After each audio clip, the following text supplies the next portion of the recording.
Hey there guys, thanks for stopping in on my channel. Today's video is going to basically be about the Fluval 307. If you haven't seen it yet, I also have a review video that I did recently on the Fluval 407. I expect this to be very similar to that, but there's a few things I want to cover real quick. First and foremost, with the Fluval canister series, I'm very brand loyal to Fluval, and that's just it just is what it is. I've been using Fluval products for years and years and years. They've never, done me wrong, and the longevity, the reliability, the quality, and the fact that they make consistent improvements from one generation to the next of their products, for the most part, is the reason that I've become so brand loyal to them. Now, the one thing I will say about these canister filters, just because I'm a snob when it comes to filtration, I would ignore the fact that it says it should be able to handle 40 to 70 gallons, and I would focus on the numbers. Basically, the 107, 207, 307, and 407 is the newer versions. Get rid of the 7 and just make that your rating for the canister filter. Now, it's not that the design is bad or flawed or anything like that. The product is solid. It's got good design. It's good engineering, good everything. But I'm a snob when it comes to overfiltration. Most people overstock their tanks, even if they don't realize they're doing it. So I would never let this be the exclusive filter on a 70-gallon tank, period. I might be willing to do it for a 40-gallon tank, depending on the circumstances, but again, most people overstock their tanks and don't even realize it. So I would make this a 30-gallon filter. So let's go ahead and tear into the package, and we'll go from there. Now, this little strap here, there is an easier little flip method to get into it if you don't know those already, but if you have a tool, I would suggest just utilizing the tool. Knife, scissors, something like that, just make life easier. Alright, so we get to watch the opening of the product together here. Packaging is normally pretty good. I would like to see them put a little bit more styrofoam in these, and maybe I'll be surprised and they've done that. They have not. So, still the same kind of packaging. Something like this, just to kind of keep this from getting compressed too much. They do palletize these, so first things first, go ahead and pull out the hosing. This is basically a almost 10-foot section of tubing for you. It's all in one piece, so you're basically just going to be cutting where you need it.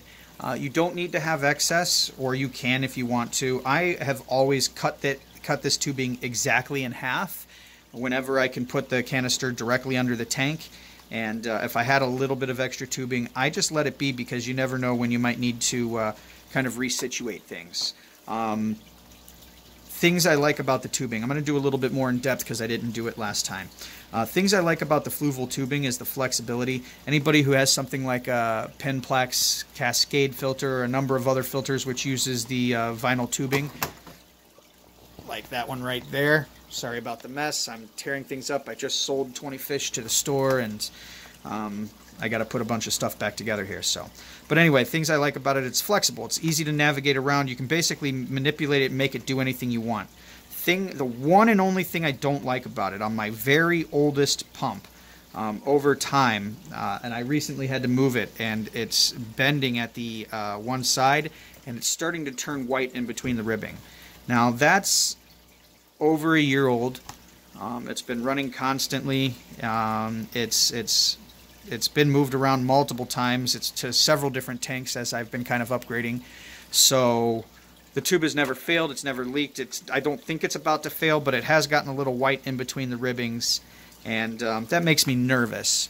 But it hasn't done me wrong. So I like this tubing. I think this is superior as far as ease to work with, how well it blends in, and honestly, bacterial growth.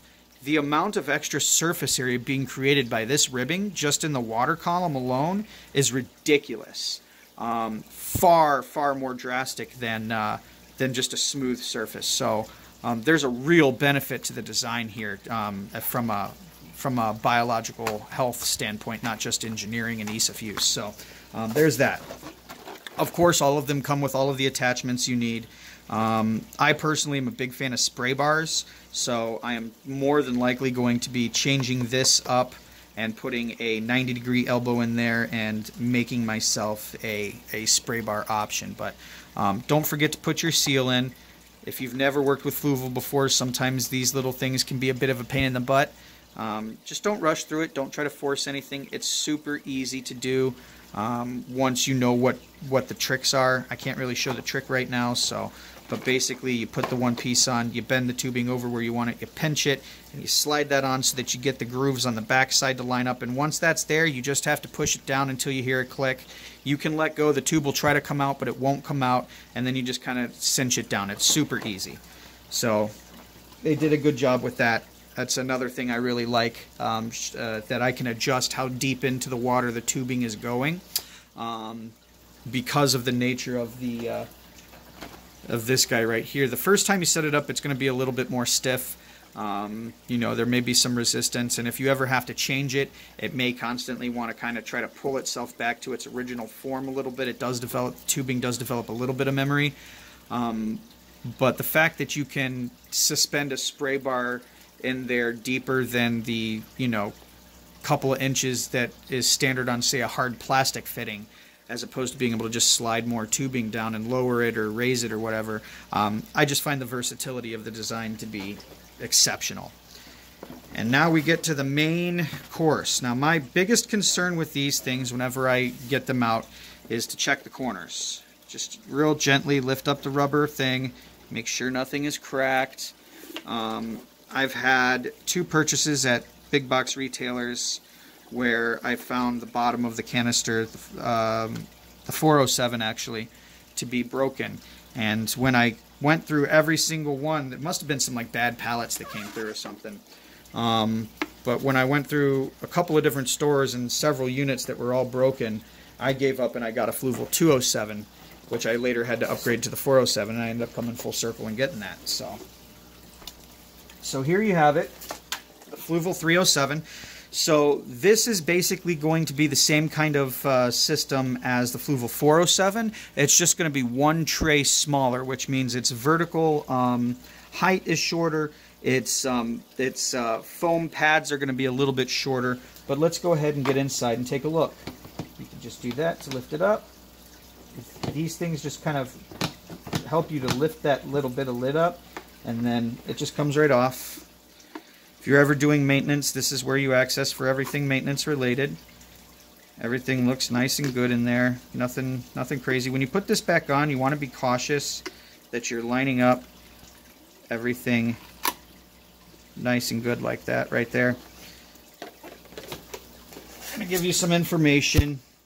Here's the vertical sponges I was talking about, which they do a pretty good job on. I actually like these sponges quite a bit. They're flexible. If you want to do a foam upgrade, by all means do it. But I've upgraded the foams in the 407 series on one of the 207s and not in the other one. And performance-wise, as far as like what they were able to pick up and cleaning out the sponges when they had picked up a little something, I personally did not notice a performance difference. So I do think that the sponges they're using here are pretty decent quality. I'm actually pleased with the sponge material they give you. Now, it'll be interesting to see if they give us all the same stuff in here. So we got a couple of phosphate pads. That's an unusual inclusion, I feel like. I would rather have extra polishing pads personally, but some people may need to use the phosphate pads, and good on them. Good on them. You've got a couple of packages of carbon. We knew that was coming. So carbon filtration, I don't personally use it. I'm glad they include it. Pretty easy to come by, pretty cheap. A lot of people already have. They've purchased a filter. They probably already have some carbon. If they use it, they probably have bulk carbon already and a means to put it into a thing. I think this is just an inexpensive way to include things. I'm sure a lot of people do use it not knowing better, but most people who have been in the fish keeping hobby for a long period of time don't even use carbon. If they use anything to filter out stuff like that, it's Purigen, so for what it's worth. I do like You know, all of these are going to be designed almost identically to one another. Sorry about that. Something goofy just happened to my camera, and it stopped recording on me. So anyway, little red thing will come out. It just slips into the little slide. Any basket can be used as the bottom, top, or middle. So if I want it to slip into that basket, it'll do that also. And it comes out so you can clean it. The second basket in here has these in there. I've had this conversation before, so I'll be brief with this. This is not enough. Even with my philosophy of filtration and being a little bit snobby about it, it needs to be over-filtered, blah, blah, blah, blah, and taking their minimum filter spec on this, which is 40 gallons, or excuse me, minimum tank spec on this, which is 40 gallons. Not necessarily the minimum, it's just that's what the bracket they say it's for is 40 to 70. And going down to 30, which is my maximum, that's what I say this is capable of doing. This isn't even enough for 30 gallons. So, look, I'm not saying it's bad, right? I'm just saying on the scale of good, better, best, this is just the good. There's better and best, just so you know. Accessory items are items that companies make money off of. It's not exclusive to Fluval. Every company does it. If they sell $180 worth of shelved bio rings to you, and this right here as well, which is $180 off the shelf, they're going to make a lot more money off of this product. So just be aware, this is not enough for your filter, regardless of what tank you're hooking it up to, period. So, moving along, this is what I want to see. I want to see polishing pads. This is what I would prefer them to do, is an additional polishing pad. I like that they're doing this. I'm sure there's a lot of customers who really appreciate this.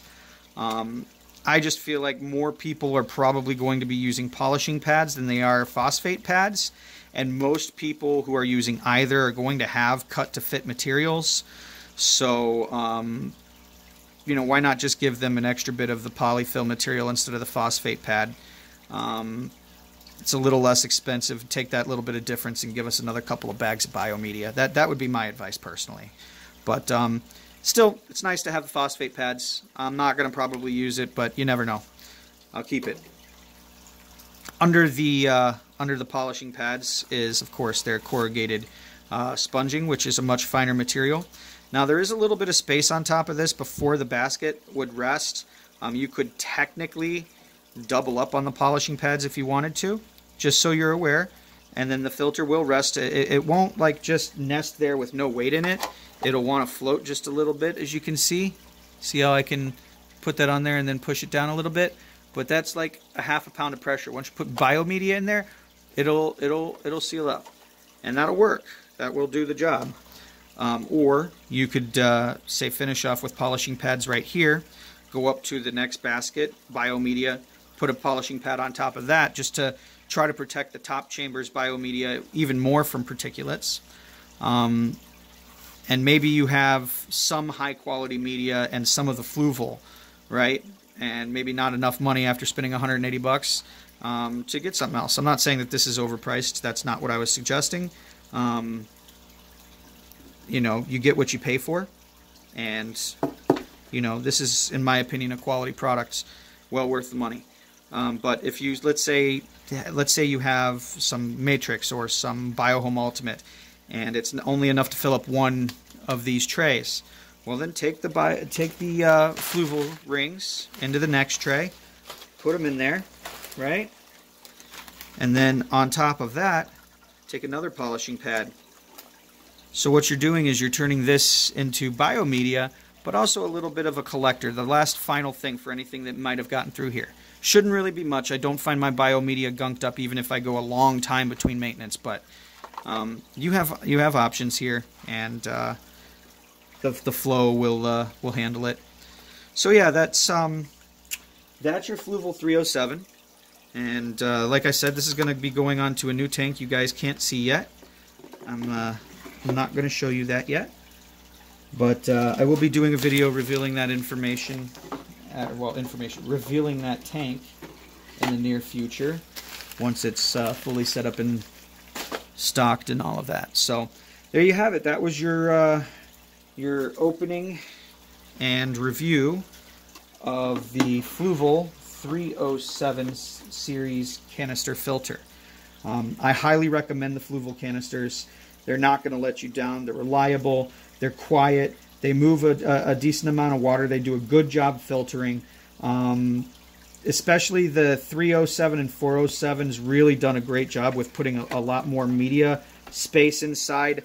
I would say it's, in my opinion, a much bigger jump to go from the 107 or 207 to the 307 or to the 407 than it is to go from the 307 to the 407. Like, just the fact that they widened it up, and I don't know. I feel... anyway, that's the review. Thank you very much for watching. If you haven't already, give the video a like, give me a subscribe, and we'll see you in the next video.